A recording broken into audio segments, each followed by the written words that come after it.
This email, Dr. Fauci says, again, to his top deputy, it is essential that we speak this AM. Keep your cell phone on. Read this paper. You will have tasks to do today that must be done. Notice the intensity. Notice the focus.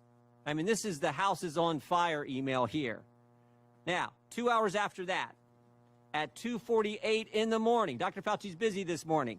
12:29, that email he sent to Dr. Auchincloss, his top deputy. 2 hours later at 2:48 in the morning, he sends another email, this one to Robert Kadlec, Assistant HHS Secretary, Trump appointee, not part of his inner circle, and he attaches a different article to this email, one that says the virus came from an animal, that downplays any lab leak theory.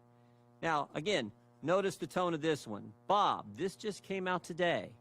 Gives a balanced view, best, Tony. I mean, totally different from the previous. This is one like, oh, if you get a chance, read this, gives a balanced view. So the tone is different, but also that sentence, gives a balanced view, it's not true either. That's just not accurate. This article downplays, as I said, the lab leak theory, emphasizes evolutionary cause to the virus. What happens next? What happens next? Later that same morning at 11:47 a.m., Dr. Fauci's deputy gets back to him. I just want to read you this whole email. The paper you sent me, the one he sent him on that was written by the virologist from Wuhan, China, and Dr. Barrick, the paper you sent me says the experiments were performed before the gain-of-function pause, but have since been reviewed and approved by NIH. Not sure what that means, since Emily, someone else who works for Dr. Fauci, is sure that no coronavirus work has gone through the P3 framework, which of course is the oversight body that's supposed to approve any grant dollars going for gain-of-function research. No coronavirus work has gone through the P3 framework. Final sentence, she will try to determine if we have any distant ties to this work abroad. She will try to determine if our fingerprints are on any of this. All these emails happen in 13 hours. So 13 hours after Dr. Fauci gets the initial email from Christian Andersen saying, looks like this virus is engineered, not consistent with evolutionary theory, Dr. Fauci knows some important facts. First, Dr. Fauci knows there's a lethal virus on the loose that started in Wuhan, China. Second, he knows the American taxpayers have funded gain-of-function research in Wuhan, China. Third, he knows that the research grant didn't go through the required oversight board.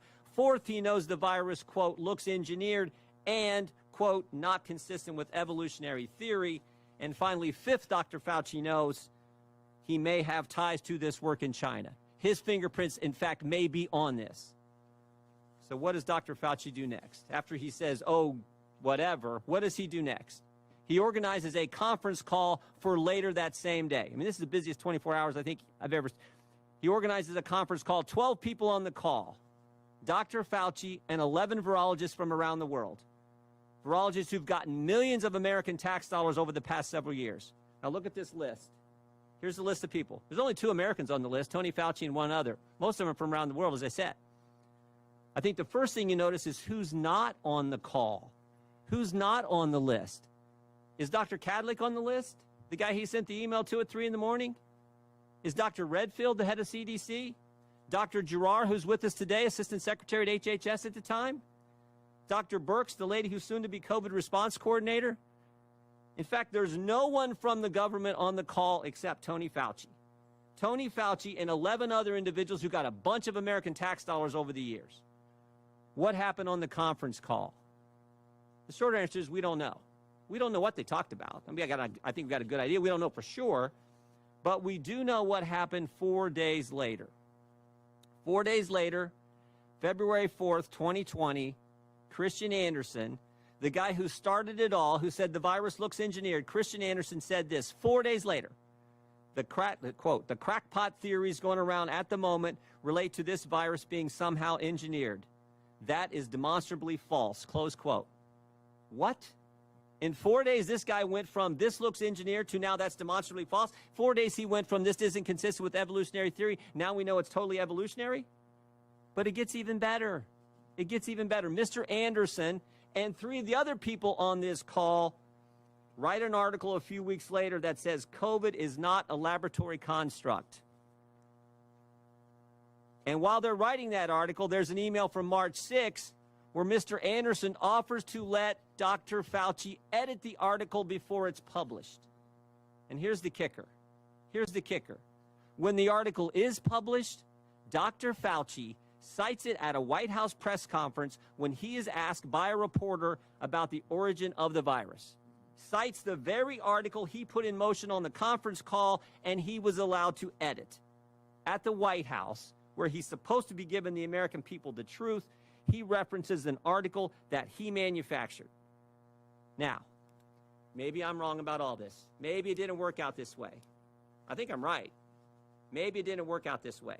But it would have been nice, Mr. Chairman, if Dr. Fauci would come today and answer our questions. He could have come here and defended himself, but he didn't have the courage to do it. And you know who else who wouldn't come? Remember that email about the P3 framework?